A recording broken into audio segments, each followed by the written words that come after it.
Hi everyone, welcome back to the Airing Austin YouTube channel. My name is Austin, and today we're going to be talking about House of the Dragon Season 1, Episode 6. And wow, a lot happened in this episode.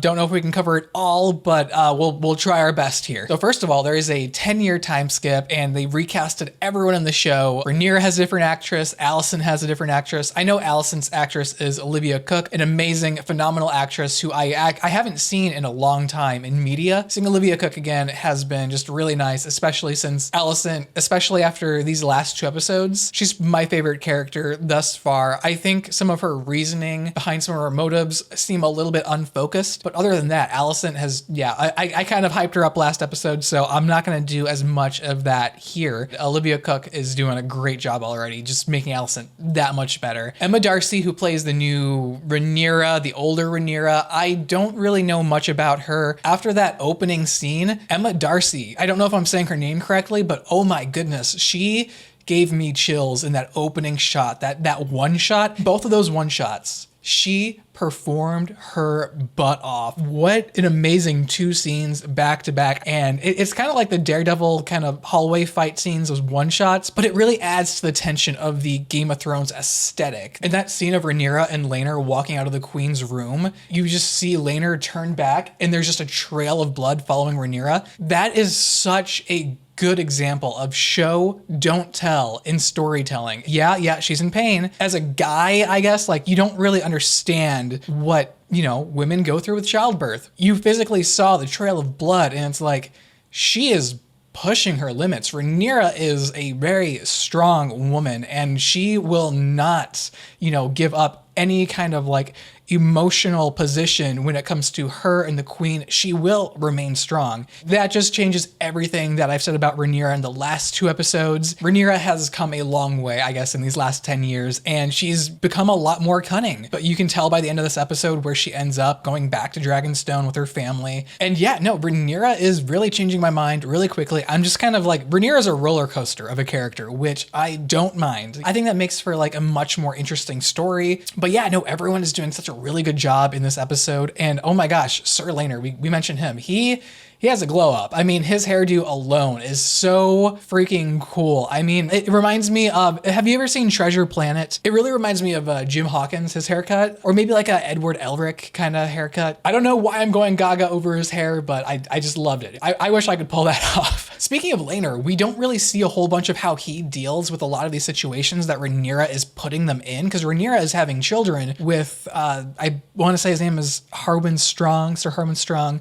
He's like the commander of the Gold Cloaks for like 30 minutes, I want to say. That is putting a lot of strain on Rhaenyra's relationship with Laenor and just, Rhaenyra's overall position in power. And she's surely but slowly losing it with all of these rumors. Every time that they speak about it, it's threatening her and her position of power. She doesn't like that, and so she takes the family at the end of this episode, like I said, to Dragonstone, and I guess they're gonna kind of start the civil war. One thing that I was really bummed about this episode was the fact that we didn't see Corlys at all, or his wife, but I understand we had a lot to get through, and we really had to focus on like the new generation of kids. Characters like Corlys, they're kind of more like side characters, kind of like Sir Otto Hightower. I'm sure that they're all going to be coming back relatively soon because they're kind of like the people who set up the chessboard to play, and now all the pieces are just kind of like diverging onto each other, and they're kind of like the main players in this. I think the biggest hit to my heart this episode was seeing Sir Criston Cole turn to, I don't want to say it's the dark side, because I don't really know who's wrong or right in the situation. Seeing Sir Criston Cole be like a menace to these kids, to,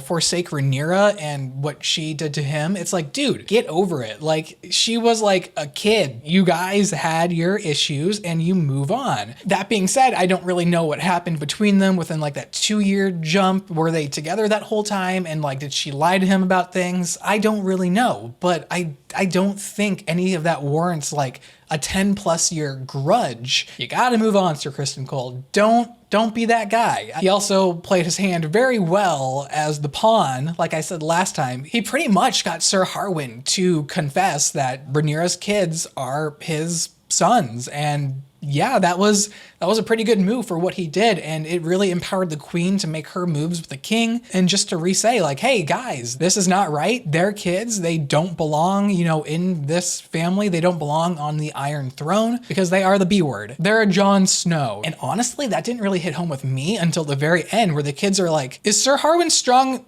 like our dad? Am I not recognized as a person because you two aren't married? And I didn't really realize what she was doing until then, because it's like, oh, she is bringing forth these kids who are going to have a lot of, you know, turmoil in the future. And you really just don't know what these kids are going to go through, you know, psychologically, finding out all of this information. It's really just selfish, I want to say, on Rhaenyra's part. And I feel like Rhaenyra should have acted on this way sooner. We also had a few character deaths this episode, and a few of them were done by fire, which still doesn't really make a whole lot of sense to me, because Daenerys was fireproof, so I don't understand why Emma's body wasn't fireproof and how Laena got, you know, sacrificed to her own dragon. I just don't really understand what determines if a Targaryen is fireproof or not. And that's to say, Laena's death was probably the most tragic in this whole show, and it's unfortunate because I really liked her. I loved the actress, and I liked the character, and seeing like how headstrong she was, I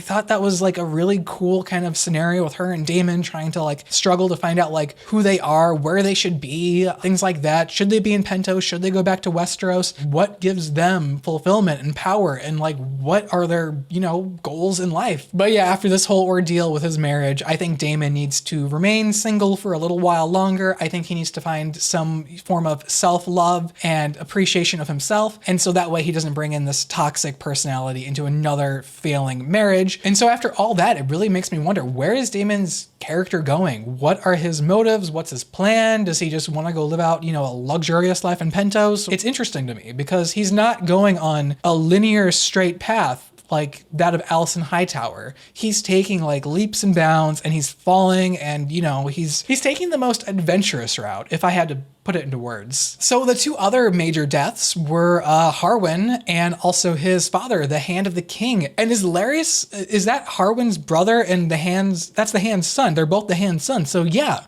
Larys is related to them, and he went out and burned his home, his family, while they were inside the building, and he essentially got away with it. He did it all for the queen. I mean, it's kind of something that she wanted, but also at the same time, Alicent didn't want that at all. She didn't, you know, want like all this like death and sadness and all that. She's like, I didn't tell you to do that. Dude, what are you doing? This guy is clearly becoming the Littlefinger of the show. He really is a side villain that I personally enjoy, and I cannot wait to see him just fall. You know, I want him to go down. I want him to go down bad after what he did after this episode. And it's going to be kind of hard to take him down because all of his servants, he cut off their tongues.